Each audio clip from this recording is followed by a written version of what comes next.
Hi guys, welcome to my YouTube channel. This video is going to be my most recent playthrough of Monster Hunter World. As Wilds is coming out tomorrow, I thought it'd be a great idea this week to play World again and see what it was like, and sort of condense it down into a short video relatively short, under 30 minutes, to compare sort of like the difficulty with this game and the next game that's coming out tomorrow. So this is my world tribute.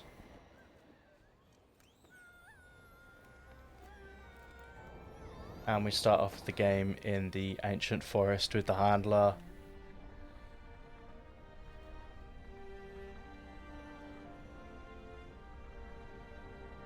And for this playthrough I've decided that I'm going to be playing my main weapon, the hunting horn. It's a bit weaker than it is in Wilds, so it's going to be a bit interesting, especially later on, but we get going pretty much straight away against a great Jagras. No problems whatsoever at low rank.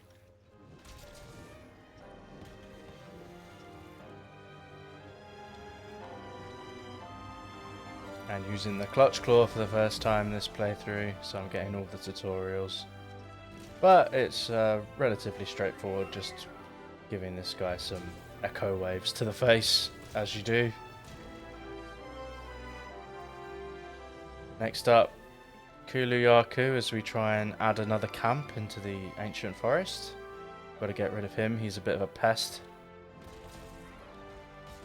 And same as before, just pretty straightforward hunting. Just hunting, haunting, spamming the Forte move, which is not going to be in Wilds, unfortunately. It's such a good move, but you know, we get other things in Wilds to make up for it.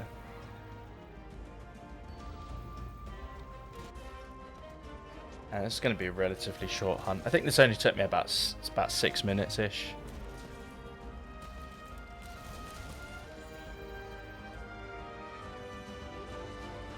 Our first Pookie Pookie. Disgusting monster, but also kind of beloved. He's a bit of a charm in this game. I'm going to be sad if he's not in Wilds, but I mean, we've had him for quite a few games, so. And then as I was trying to kill this Pookie Pookie, a big boy turned up and said that, nope, you can't hunt here, buddy. And pretty much a minute later, he came back and killed me again. Guess it doesn't matter how many hours you have in Monster Hunter. If you're still, you know, that low rank hunter and you start again, you're still going to get carted. And get some upgrades, which the bone set is so good for hunting horn early game because you've got a bit more health, attack boost, slugger, horn maestro. So you're going to be, you know, knocking out monsters more. Your songs are going to last longer. It's pretty much the best set that you can ask for hunting horn at the start of the game. And it's super easy to craft as well. It's just using the bones that you find. And then on to the best kind of quest, which is notoriously boring, but we find the Rathian. But this time I'm gonna, instead of hunting the Rathian, just gonna dung pod him. Nice dodge of the roar there. And off he goes. We escort the researchers to find Baroth. Evil bugger.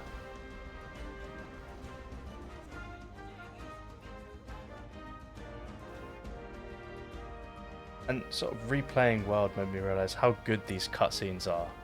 They're so dynamic and fun.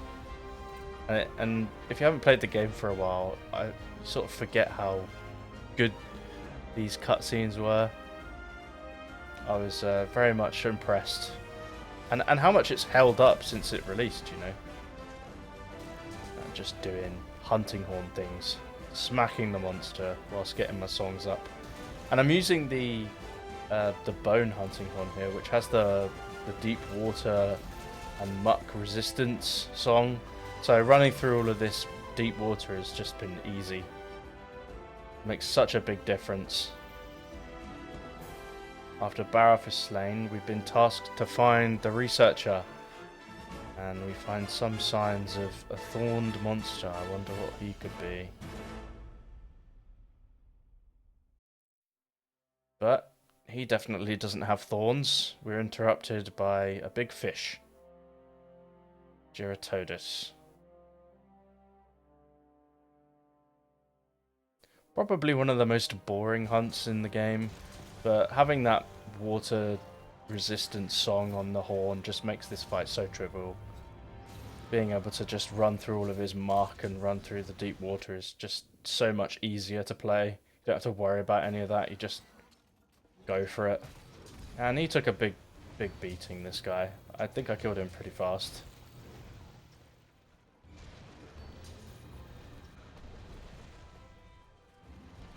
Yeah, and that was about a five-minute hunt. And he moved areas, so probably take off a minute for running around. And I'm crafting the water horn here, which is going to be especially useful against Toby, Kadachi, and Anjanath, because those guys are both weak to water. So it's going to be a very useful horn for the next couple of hunts. Toby Kadachi's such a cool monster. But I got a bit cocky because, as you do, you think you've played the game enough that you can easily just kill a Toby Kadachi. And then also clutch claw things. And I tried to heal when he was right next to me and died again. Double carting to Toby Kadachi, not my finest moment.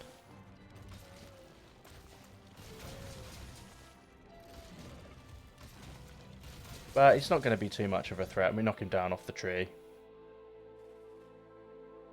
And spamming the Forte move. Such a good move in World. Getting a bit greedy there. But he's going to fall. And under 10-minute hunt. On to next. Protecting Astera. We've been tasked to kill the Anjanath finally.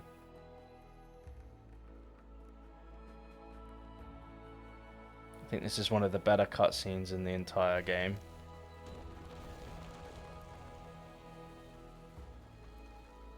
And flying Great Jagras. Love to see it. You can actually carve him if you're brave enough.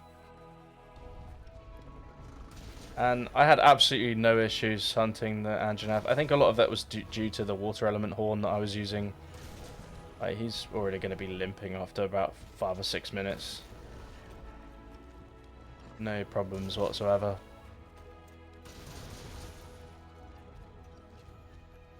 And right when Anjanath is got the white skull on the map, Rathalos comes and gives us a helping hand. But obviously Turf Wars can't kill monsters, so you have to be the one to do the final hit, and there we go. Anjanath slain in about 10 minutes.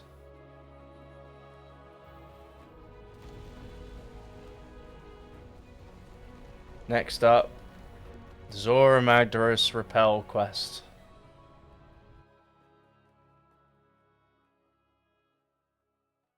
One of the more boring missions. Personally, I know a lot of people liked the Zora Magdaros missions, but I thought they were very, very boring.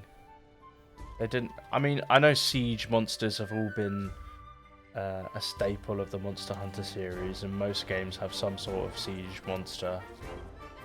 Not every game, but most games do. So it did feel like a good homage to some of the older monsters, but I just found... I think he's just such a weird monster. Like, he doesn't... He's just a moving rock, you know? He doesn't have too much personality, so I didn't find him that interesting to hunt. And I did everything, so just having to wait until he gets to the second barrier. And here we go, Spiky Boy that we saw in the Wildspire Waste. His horns, at least. He's come to stop us. It's the first time we see him in the game. And, you know, I'm powering through the campaign right now. I think I'm still only like less than a couple of hours in. Just doing no optional quests, just only the assigned ones when I can.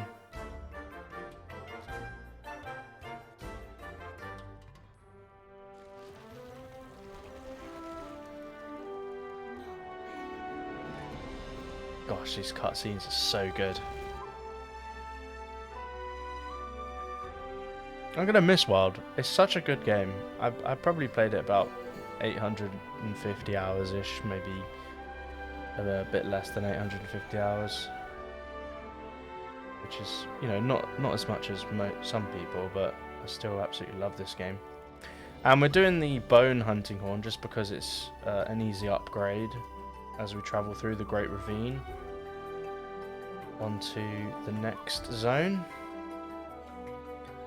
And probably the most beautiful zone in the entirety of World. I absolutely love the Coral Highlands. What a unique and imaginative design. It's almost like the developers thought, you know, what if there wasn't water in a coral reef? How would it look? And that's the Coral Highlands. And we did fall through. I didn't get a clip of us falling and the tracker saving us, but the tracker did save us as we fell down. And she brought us back to the 3rd Fleet ship. And on an expedition, we sighted a Titsuyaku, which we're not going to fight because we don't need to for the main missions. But we do find an interesting balloon monster. Another really unique design for this game. I don't recommend the sleep version. Nightshade Pulamu is actually awful. I absolutely hate fighting him. But he doesn't give us too much trouble. This is still low rank, so pretty much every hunt is going to be straightforward. I did actually get hit by his big attack that he does when he flies off. I mistimed the Superman dive. But he's going to go down. And that took about 10 minutes, a bit less than. Hunting Horn's not as fast as other weapons. Like, I could probably do it in half the time if I was using Charge Blade or Switch Axe. And as we go to the Rotten Vale, we see the Great Gyros. But he's in our camp. So we're going to have to get rid of him at some point. But it's not actually a quest. It's actually an optional quest to hunt the Gyros. So you can actually skip him. I did fight him anyway, but I didn't include it because I was only doing all the assigned missions for this video. We find Radabarn, who is probably one of the most annoying monsters in the game. But he does have an adorable chin, which is very slappable. And as we knock him down, he's not going to pose too much of a challenge for us.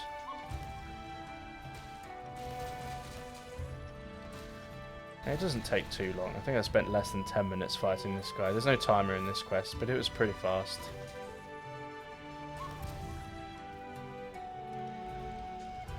There we go. And he's down. And we find the tracker, and our handler realizes that she's the one that saved us.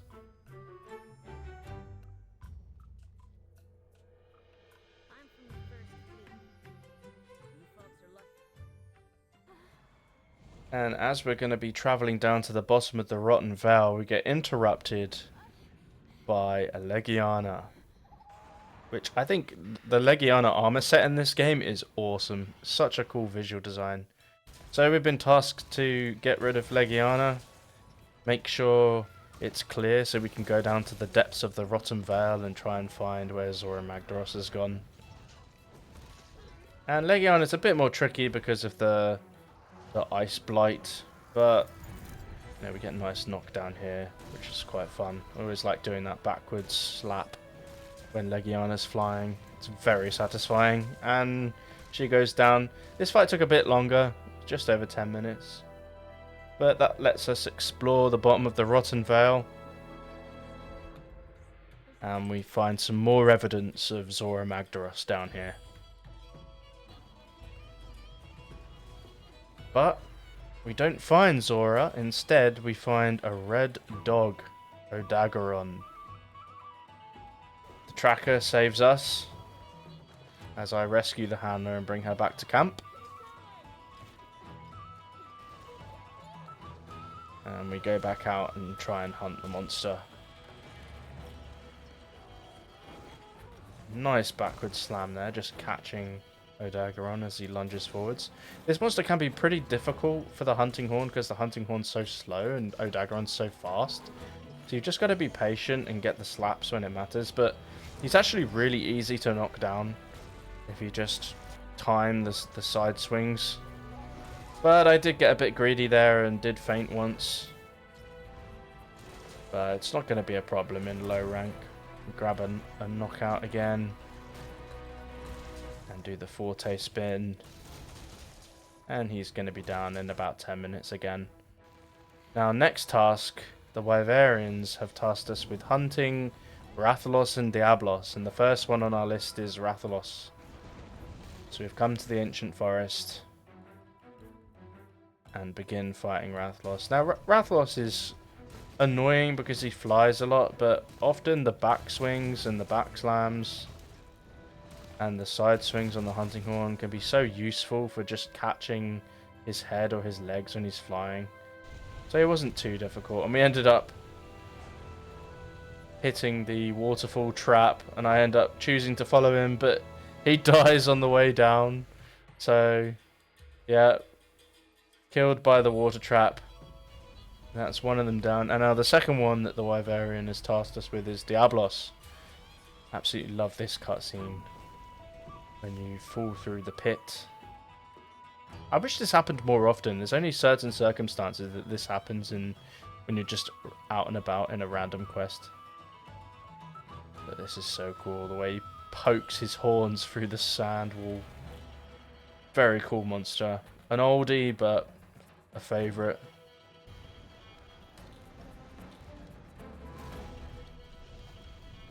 And the Hunting Horn against Diablos is a pretty straightforward fight. It's quite an easy fight for Hunting Horn, same with Hammer.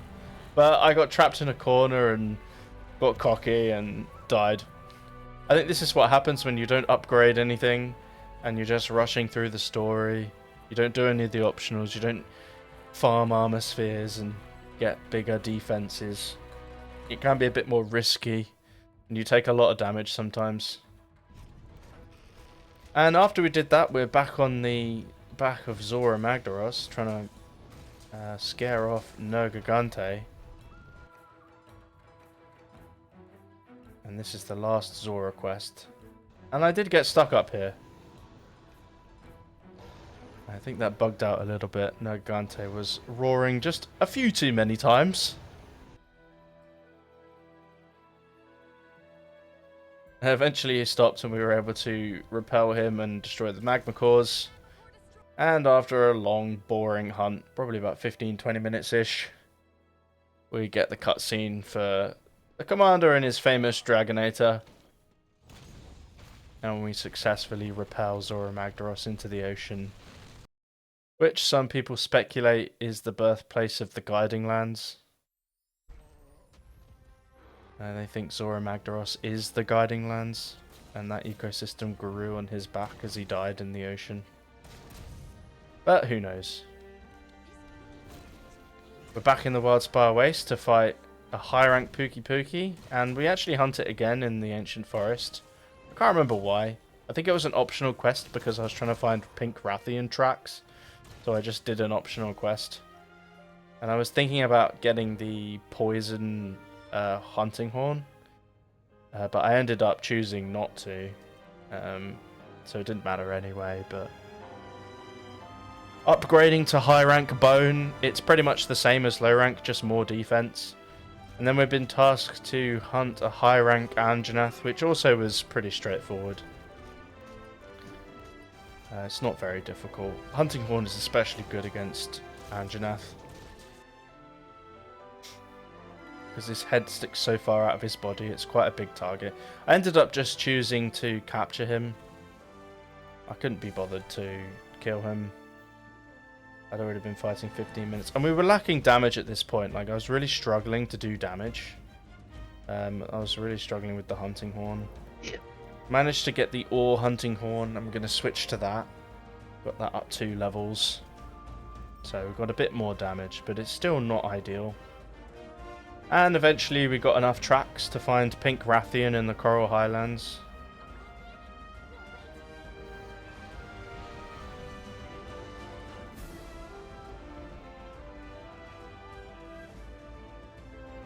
such a cool cutscene. Sling her into the vines. Very cinematic.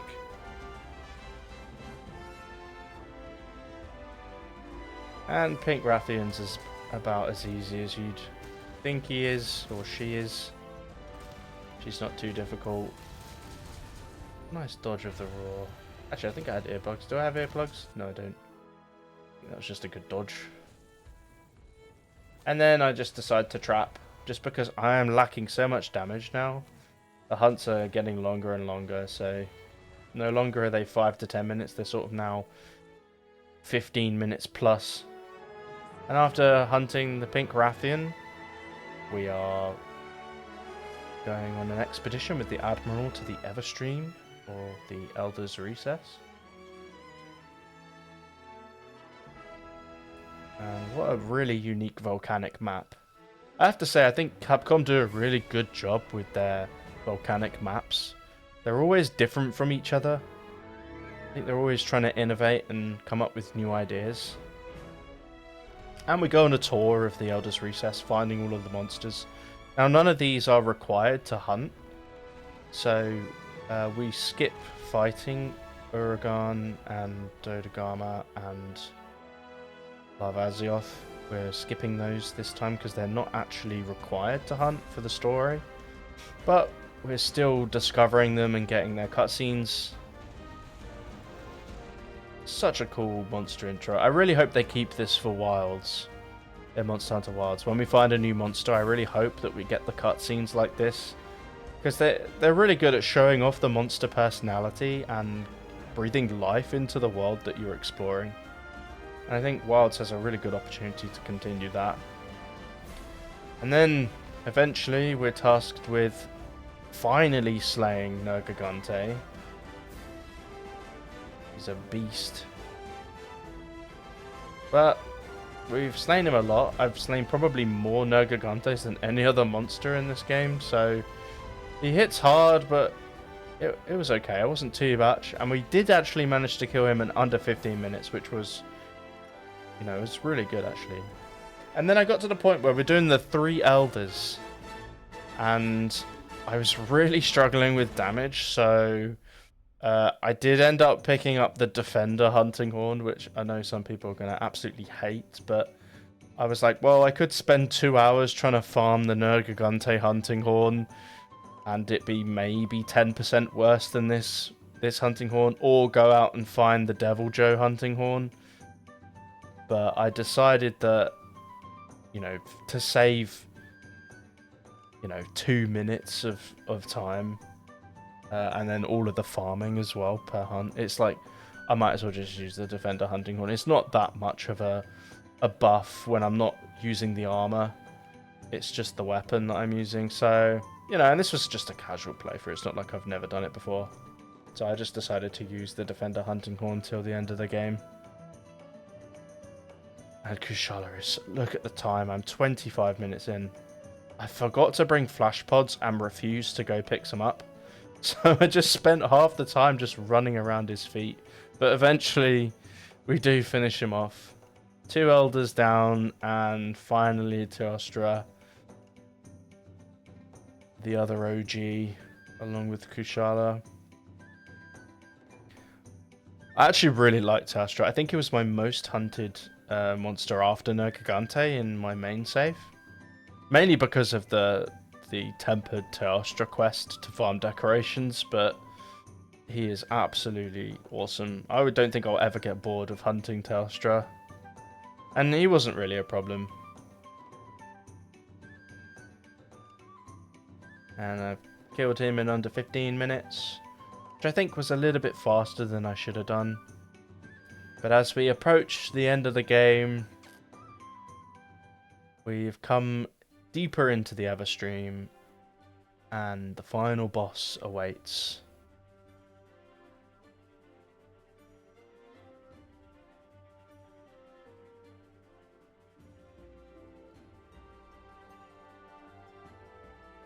Oh no, Keith Silverstein. He's such a brilliant voice actor, by the way. I really hope he comes back in some form as maybe one of the researchers in Wilds. He's a brilliant voice actor.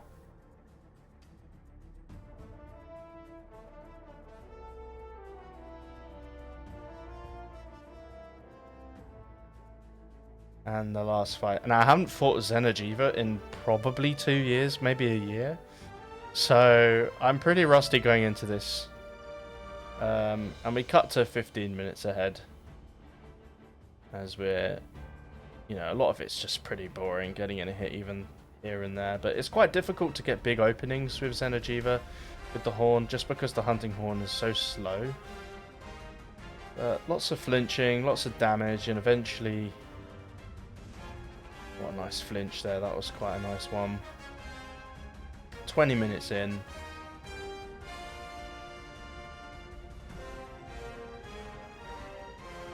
we get another knockdown there as well. What a brilliant boss. I remember fighting him for the first time when I went and played Wild for the first time, and I was just absolutely blown away with his design. He was just so different to anything we've ever seen in Monster Hunter.